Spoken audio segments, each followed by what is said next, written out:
Nunca pensé que decirle no a mi propio hijo sería el principio del final. Pero ahí estaba yo, con la mano firme sobre las llaves del coche mirándolo a los ojos mientras su rostro se torcía de furia. «Ojalá te fueras para siempre. Nunca has hecho nada por mí», gritó Michael, como si mis años de sacrificio se hubieran esfumado con el eco de su berrinche.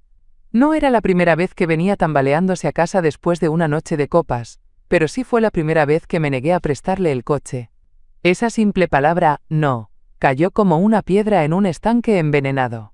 Se lanzó por las llaves como si estuviera arrebatando algo que le pertenecía por derecho. No grité. No lloré. Solo lo miré como se mira a un desconocido que ha dicho demasiado. Caminé lentamente hacia el estudio, con la misma calma con la que solía preparar su mochila para la escuela. Me senté frente al computador, abrí la sesión de la cuenta conjunta que jamás debió tener, y comencé a hacer lo que mejor sé hacer, proteger lo que he construido. A veces una madre da tanto que olvida que también tiene límites.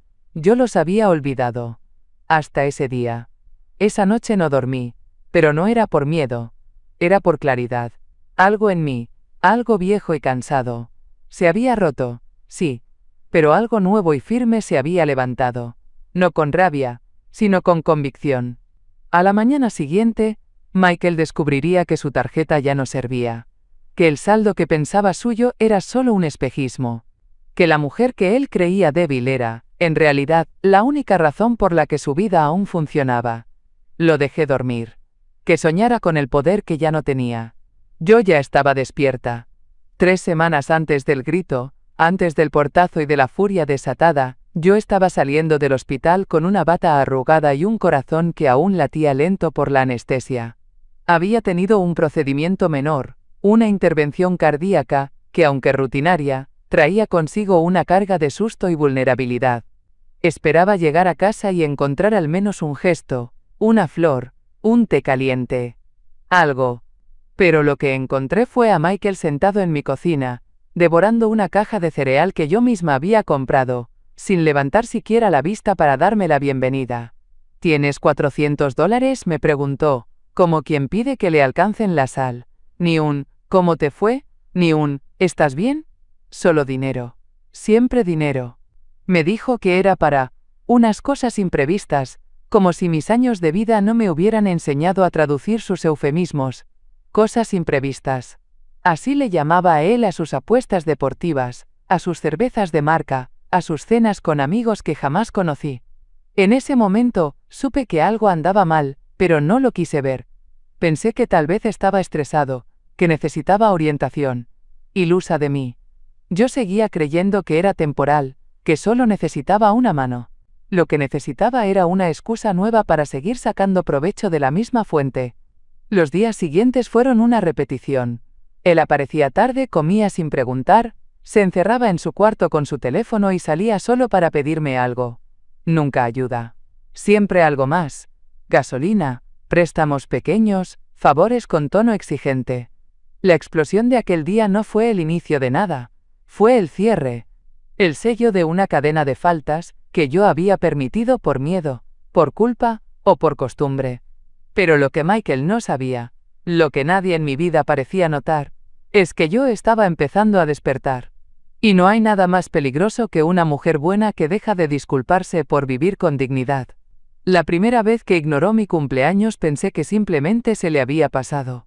Después de todo, no le costaba nada mandarme un mensaje, una llamada rápida, algo.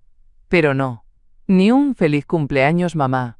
Solo vi una foto suya en Instagram, sonriendo con un grupo de amigos en Las Vegas, brindando con tragos caros y usando una camisa nueva que, ironías del destino, yo le había regalado para Navidad.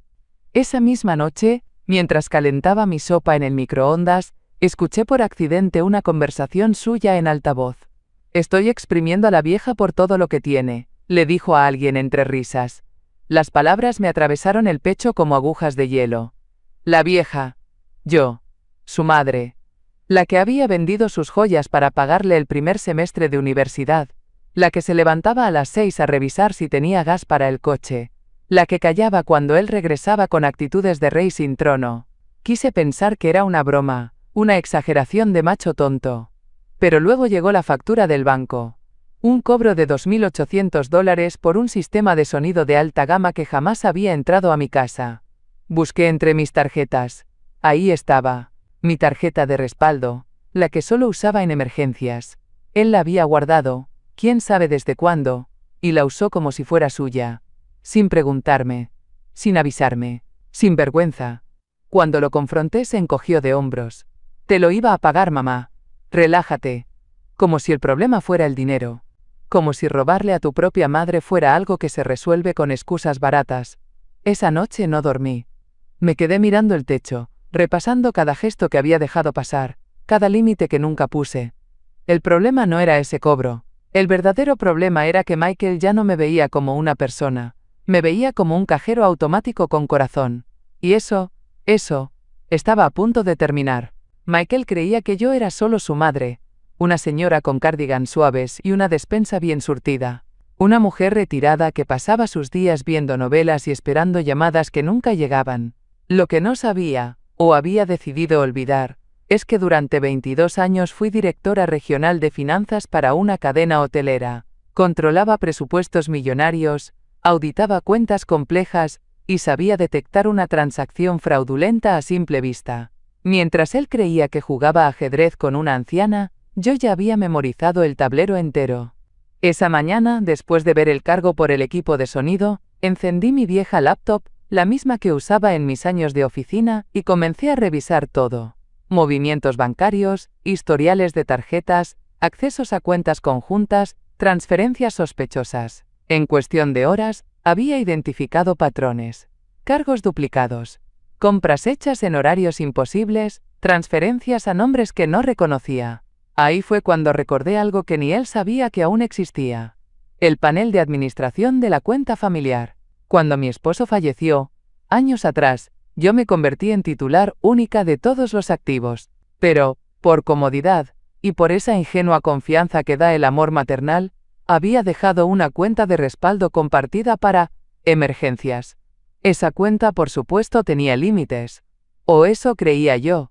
Lo que Michael nunca se imaginó, es que yo todavía tenía acceso total. Y no solo acceso. Tenía el control. Cada movimiento, cada permiso, cada acceso digital, pasaba por una clave que él jamás habría adivinado. El nombre de mi madre, seguido por el número de nuestra antigua casa en Puebla. Una combinación que para él no significaba nada, pero que para mí lo significaba todo. Mientras él dormía, convencido de que seguía teniendo el poder, yo ya había comenzado a retirárselo, dígito por dígito. No quería hacerlo sola. No porque no pudiera, sino porque sabía que a veces el abuso financiero se esconde mejor de lo que uno cree. Así que llamé a Denise, una excompañera de mis años en la empresa. Ella había ascendido con inteligencia y carácter, y ahora trabajaba como especialista en prevención de fraudes para una firma de abogados. Nos encontramos en Mateos Deli, en Glendale, un lugar discreto, con café fuerte y pan con alma.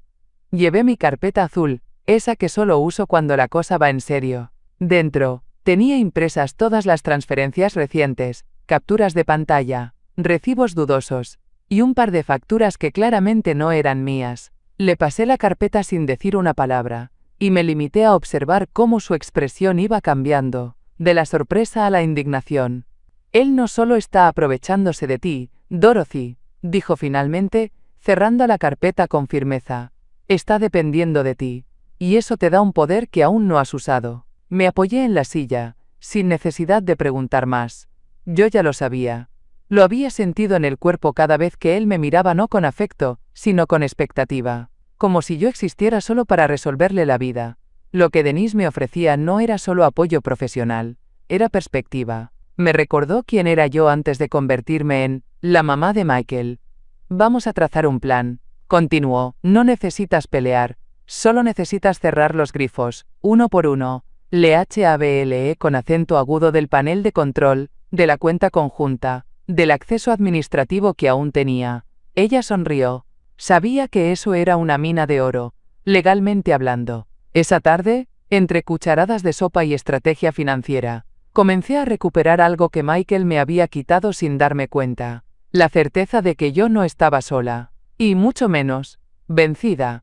Lo que buscaba no era castigar a Michael, ni arruinarle la vida aunque él pareciera empeñado en arruinar la mía. No quería verlo preso, ni humillado, ni llorando frente a nadie. Lo que quería era mucho más sencillo, y al mismo tiempo, mucho más poderoso. Quería poner límites. Mi objetivo estaba claro. No se trataba de recuperar el dinero perdido, porque ese ya no volvería.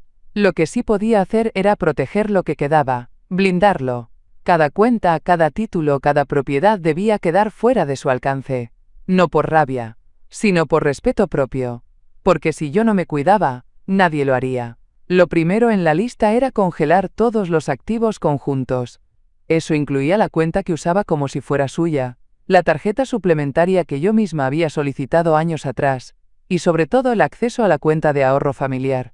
También tenía que aislar mis fondos personales, dividir los recursos y garantizar que ningún movimiento se hiciera sin mi autorización. El segundo paso era recuperar el título de propiedad de la casa. Aunque estaba a mi nombre, Michael había conseguido vincularse como residente permanente, y eso complicaba cualquier intento de expulsarlo sin una orden legal. Tenía que actuar con precisión. El tercer paso, quizás el más delicado, era la reestructuración del fideicomiso familiar. Ese documento, que había creado con tanto cuidado después de enviudar, tenía una cláusula que permitía acceso anticipado a ciertos beneficiarios. Nunca pensé que Michael usaría esa puerta como vía para el saqueo. Denise me puso en contacto con Carmen Levy, una abogada con mirada de acero y alma justa. Al explicarle mi situación solo hizo una pregunta. ¿Quiere proteger o castigar? Respondí sin dudar. Proteger. A mí. Y al legado que construí con esfuerzo. Ese día, por primera vez en mucho tiempo, me sentí dueña de algo más que mis cuentas. Me sentí dueña de mi destino. Fue Denise quien lo encontró. Estaba revisando movimientos digitales cuando frunció el ceño frente a su laptop. ¿Quién es barco de vela Jake Boats? Preguntó, señalando una transacción en Venmo. Un pago reciente, discreto, de esos que parecen inofensivos. Al ver el nombre, no supe qué responder. Nunca había oído hablar de ningún Jake, y mucho menos uno relacionado con barcos. Ella trazó el pago hasta una tarjeta vinculada a una cuenta conjunta de ahorro que yo ya no usaba desde hacía años. La había abierto en otro banco cuando Michael era adolescente, pensando en tener un fondo común para emergencias familiares. Un depósito para viajes, accidentes o necesidades urgentes. Esa cuenta, por descuido o por exceso de confianza, había quedado abierta. Yo no la revisaba desde hacía tiempo, y él lo había notado. El saldo, que una vez fue de casi $15,000, se reducía ahora a centavos. Según los registros, los retiros habían comenzado lentamente. 50 aquí, 100 allá, luego pagos mayores. Un depósito para un motor marino, cuotas mensuales a un taller de embarcaciones, suscripciones a servicios náuticos.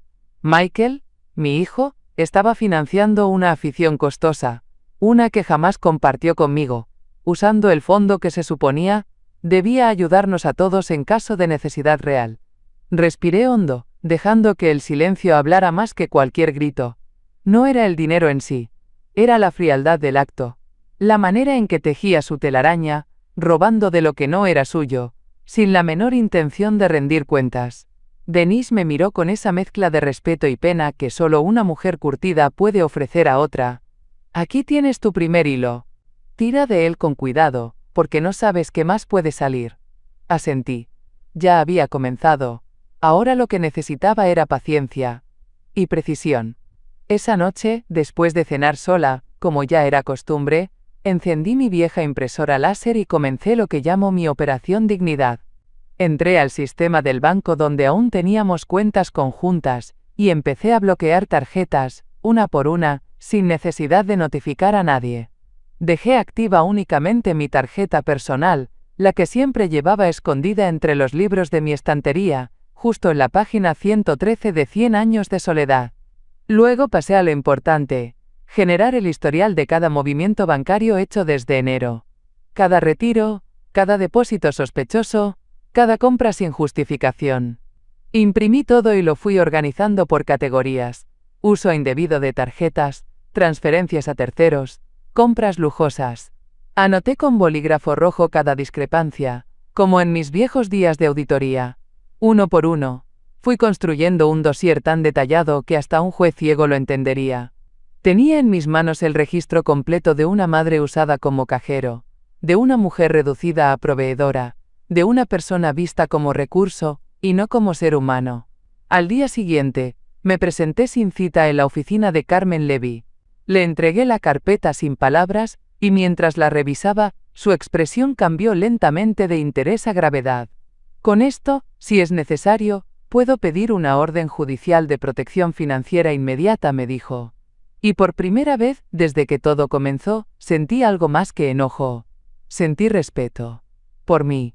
Por haber llegado hasta aquí sin perder la cabeza. Por no haber levantado la voz cuando todo en mí pedía gritar. Carmen me miró y sonrió. Apenas. Se nota que usted no solo sobrevivió a muchas cosas. Se nota que aprendió a documentarlas. Asentí. En ese momento, más que madre, más que mujer, me sentí estratega. Fue ese viernes, justo al caer la tarde, cuando lo escuché azotar la puerta de entrada. Michael venía cargado de una furia que casi se podía oler, y el golpe de su mochila contra la pared lo anunció antes de que pronunciara palabra. No tardó en subir los escalones de 2 en 2 directo a mi habitación, y comenzó a golpear la puerta con la palma abierta. ¿Me estás tomando el pelo?, gritaba. ¿Bloqueaste mis tarjetas? ¿Me dejaste en ridículo frente a mis amigos? Yo no dije nada.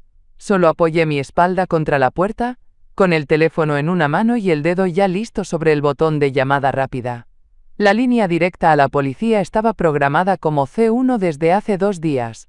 Michael siguió empujando la puerta. El picaporte temblaba. Su voz, esa que una vez me pedía con ternura que le calentara leche en las noches de fiebre, ahora era una mezcla de reproche y amenaza. Esta casa también es mía. Me he ganado ese dinero. Tú no estarías donde estás sin mí. Las palabras rebotaban en las paredes, vacías de sentido, pero cargadas de una rabia que ya no era mía. Le respondí sin levantar la voz, con una calma que hasta a mí me sorprendió. Michael, si no dejas de golpear esta puerta, voy a llamar a la policía. No estoy sola. Y esta vez, no voy a protegerte. Hubo un silencio breve. Luego escuché sus pasos alejarse, primero lentos, después más rápidos. El portazo final fue su única despedida. Me senté al borde de la cama. El corazón me latía fuerte, pero no de miedo. Era algo más parecido al alivio.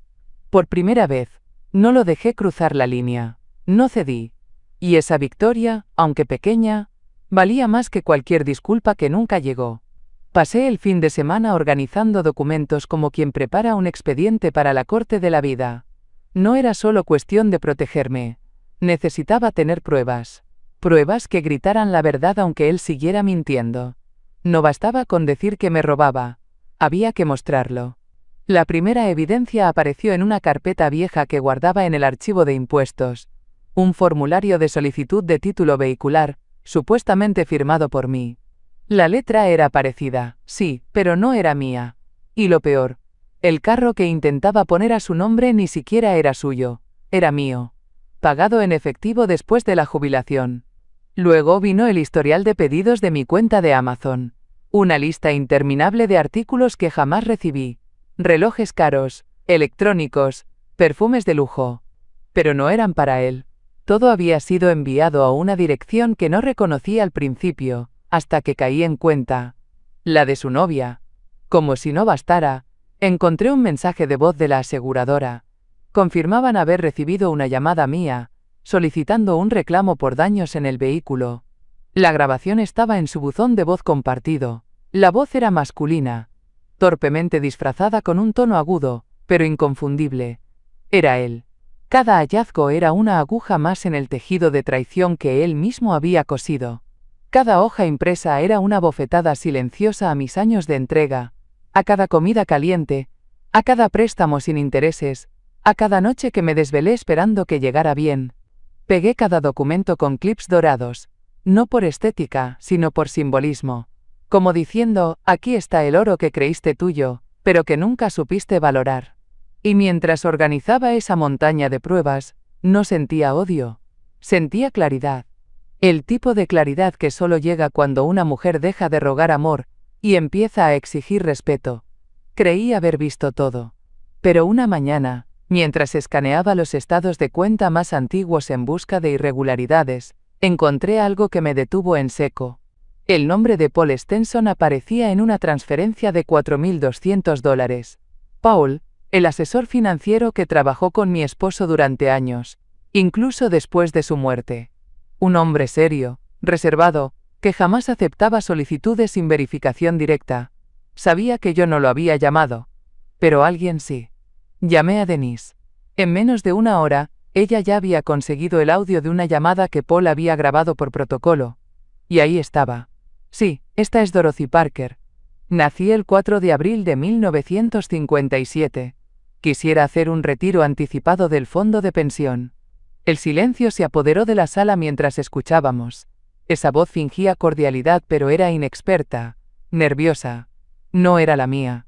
Era la voz de mi hijo, tratando de imitarme. Una mezcla torpe de arrogancia y desesperación. Sentí un frío subirme por la espalda. No solo me había robado, me había suplantado.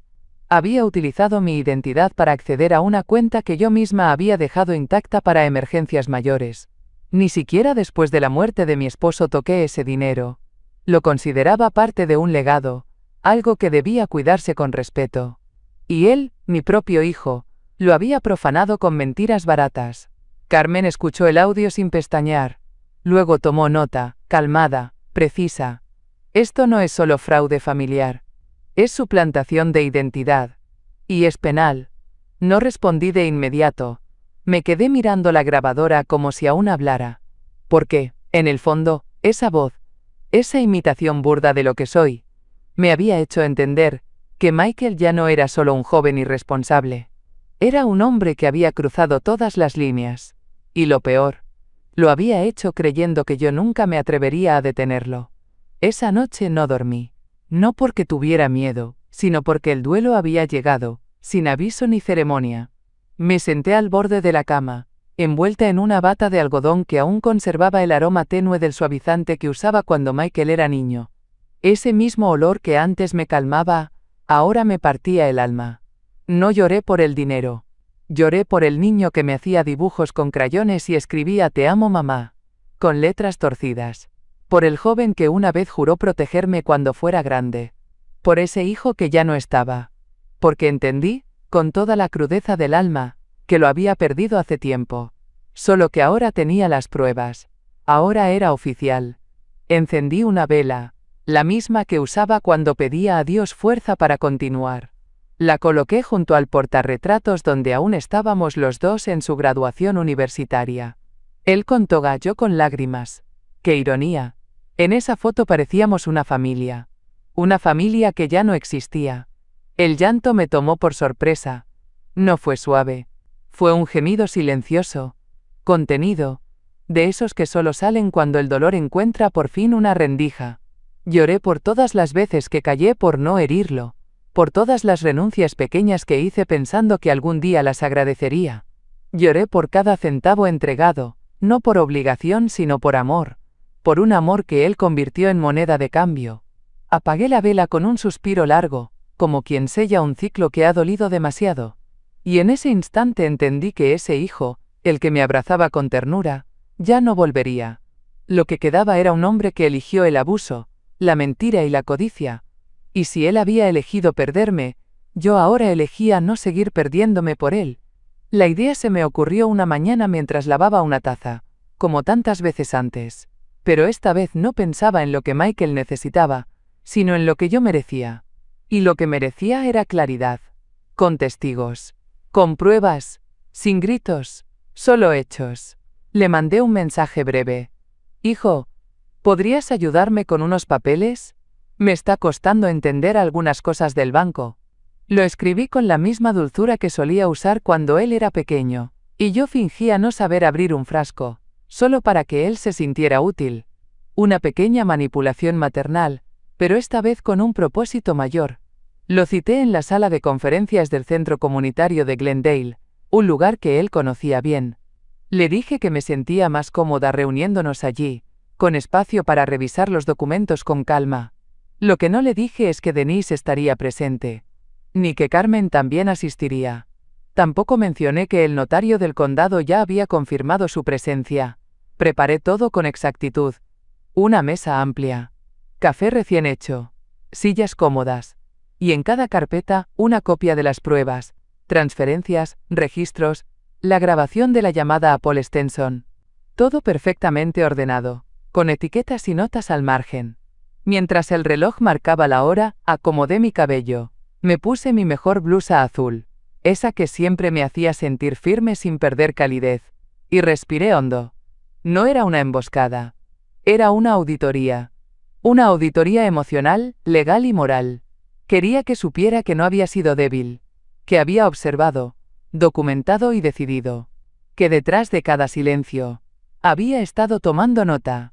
Y cuando por fin lo vi entrar, con gafas oscuras y una sonrisa confiada, supe que no tenía idea de lo que estaba a punto de pasar. Llegó 10 minutos tarde, como si el mundo siempre tuviera que esperarlo.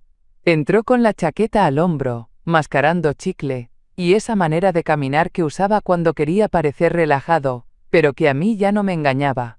Al verme rodeada de Denise, Carmen y el notario, frunció el ceño por un instante, pero se recompuso rápido. ¿Qué es todo esto?, soltó con una risa incómoda. ¿Me están haciendo una intervención o qué? Le ofrecí asiento sin contestar. Coloqué frente a él una carpeta rotulada con su nombre. Nada de acusaciones. Solo números, fechas y firmas. Vamos a repasar tus gastos, dije en voz baja. Quiero entender cómo se movió el dinero. Lo necesito por si algo legal llega a surgir. Denise encendió su laptop. Carmen acomodó una libreta de notas, y el notario se presentó formalmente. Michael tragó saliva. Lo vi. Pasamos punto por punto. Desde la tarjeta de crédito usada en restaurantes de lujo, hasta las transferencias ocultas bajo nombres como Jake Boats. Su reacción fue un desfile de excusas mal preparadas. Eso fue un préstamo. Tú sabías que lo iba a devolver. ¿Y la cuenta de Amazon con envíos a la dirección de tu novia?, preguntó Denise, sin levantar la voz. Regalos. Ella también es parte de la familia. Carmen solo asentía y tomaba notas. Yo, mientras tanto, me limité a observar. Ya no estaba ahí como la madre confundida. Estaba como la mujer que había recogido cada migaja de abuso y ahora las devolvía envueltas en evidencia. Cuando saqué la hoja con la transcripción de la llamada al asesor financiero, su cuerpo se tensó. Ya no había humor en su rostro, solo una mezcla de miedo y orgullo herido. Esto no es lo que parece. Es exactamente lo que parece, le respondí, con una calma que solo se logra cuando una ha pasado por todo y ha decidido no pasar por más. Saqué la siguiente carpeta. Estaba rotulada simplemente como Evidencia C. Dentro había copias impresas de correos electrónicos enviados desde una dirección que Michael había creado con mi nombre. dorothy.p.1957@gmail.com. Una burda imitación, con solicitudes formales dirigidas a bancos y asesores. Todas fingiendo ser yo. Se los pasé uno por uno, sin decir una palabra. Carmen los fue acomodando sobre la mesa, como cartas marcadas en una partida que él ya había perdido. Denise entonces abrió su laptop y reprodujo un archivo de audio. Era el mismo que habíamos escuchado días atrás, la llamada falsa al asesor financiero. La voz de Michael, fingiendo ser su madre, pronunciando mi fecha de nacimiento con una torpeza que ahora resultaba casi cómica. Michael intentó desviar la mirada, pero no podía esconder la vergüenza. Aún así, no se rindió. Lo intentó, como siempre. Tú dijiste que podía usar el dinero, balbuceó. Levanté la vista. Lo miré con una mezcla de tristeza y resolución. Sí, pero con honestidad, con respeto, no con mentiras. Saqué la última prueba. Una conversación suya por mensaje con un amigo. La vieja no se entera de nada. Con esto me alcanza para un año más tranquilo. El mensaje tenía fecha, hora y captura directa desde su propio teléfono, el cual había sincronizado sin querer con una laptop vieja que aún tenía en mi casa. El notario tomó nota, confirmó los documentos y pidió nuestras firmas. Carmen colocó una hoja final frente a Michael. No era un castigo, era un límite legal. Algo que yo debía firmar para mí, no contra él. A partir de hoy, dijo Carmen con voz firme, no podrá operar en ninguna cuenta que pertenezca a la señora Parker. Ningún fondo. Ninguna tarjeta. Ninguna propiedad. Michael intentó hablar, pero ya no había espacio para su voz. Habían hablado los papeles. Y habían dicho la verdad. Michael seguía mirando el documento como si no entendiera el idioma. La cláusula estaba ahí, clara, rotunda. A partir de ese instante, quedaba revocada toda autorización financiera, legal o patrimonial que alguna vez le permití. Carmen lo leyó en voz alta, sin adornos. No era una sugerencia. Era un hecho. Luego, con esa calma que solo los verdaderos profesionales tienen, cuando saben que están protegidos por la verdad, deslizó otro papel sobre la mesa. Dorothy Parker reasigna el poder legal a nombre exclusivo de la firmante, y designa en su lugar a Denise Romero como auditora financiera autorizada. A partir de ahora cualquier intento de acceso será considerado fraude. Michael se removió en la silla. Lo vi intentar contener la rabia. Esa que brota cuando los privilegios malentendidos se acaban de golpe. Miró a Carmen, como esperando compasión. Luego me miró a mí. «No puedes hacer esto», susurró, como si aún tuviera alguna autoridad sobre mi vida. Carmen no parpadeó. Ya lo hizo. Fue como si esa frase le cayera encima con el peso de todo lo que había ignorado. De pronto el adulto que siempre había exigido sin dar, que había vivido de mis silencios y mis cheques, se encontraba fuera del sistema que tanto había saqueado. Yo no le grité. No lo insulté. Solo firmé con una pluma negra que guardaba desde mis días de oficina. Esa firma no era solo una rúbrica. Era una declaración. Era mi manera de decir, ya no más. Michael se levantó de golpe, tomó su chaqueta con torpeza y soltó un murmullo que nadie quiso descifrar. Ni disculpa, ni amenaza. Solo el eco de alguien que por fin entendía que el juego había terminado. Y yo, en silencio, recuperaba algo más valioso que cualquier fondo. Mi lugar. Las noticias vuelan rápido, sobre todo cuando vienen acompañadas de pruebas impresas y susurros en tono confidencial. No habían pasado ni 3 días desde aquella reunión cuando el muro social de Michael empezó a agrietarse. Ya no era el chico exitoso que salía los fines de semana con amigos a restaurantes caros. Ahora era el hombre que usó a su madre como cuenta bancaria. Su novia fue la primera en reaccionar. Me lo dijo Denise con voz baja pero satisfecha. Lo dejó. Le envió un mensaje con solo 3 palabras. Lo supe todo. No hacía falta más. Bastaron las capturas de pantalla y el rastro de envíos a su dirección para que entendiera de qué estaba hecha la generosidad que tanto había disfrutado. Luego vino su jefe. Un hombre que conocía desde hace años y que casualmente había sido cliente de la firma donde trabaja Denise. Al enterarse del caso, pidió una reunión informal con Michael para discutir temas de integridad. Nunca supe qué se dijeron, pero él no volvió a mencionarlo. Lo único que supe fue que, desde entonces, su acceso al sistema interno de la empresa fue restringido. Los amigos que antes lo acompañaban en sus excesos desaparecieron. Dejó de recibir invitaciones. Dejó de ser el centro de la mesa. Lo borraron de los grupos de chat, de los eventos, de las fotos.